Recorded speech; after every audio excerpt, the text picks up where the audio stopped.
দেখুন আমি এই ড্রোনটিকে এখানে রেখে আমি একটি ঢিলা দিয়ে চিহ্ন দিয়ে রাখছি যেন ড্রোনটি এর আশেপাশে কতটা ডিস্টেন্স নিয়ে রিটার্ন আসে সেটা বোঝার জন্য আর কি।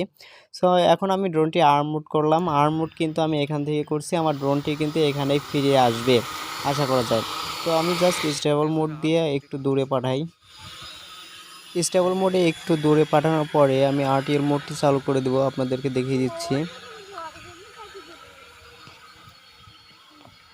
সো দেখুন এখন মোটামুটি অনেকটাই দূরে পাঠিয়ে দিয়েছি। এখন জাস্ট আমি আরটিএল মোডটি চালু করে দিচ্ছি। দেখুন আরটিএল মোডটি চালু করার সঙ্গে সঙ্গে কিন্তু ড্রোনটি আমার কাছে আমার দিকে চলে আসতেছে। আমি ট্রান্সমিটারটি নিচে নামিয়ে রাখবো।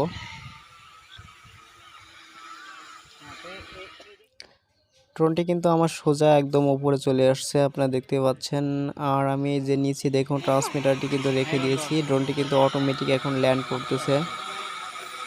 এটা কিন্তু অনেক সুন্দরভাবে জিপিএস এর মাধ্যমে কাজ করে, আপনারা জানেন এটা APM 2.8 এ অনেক সুন্দর কাজ করে।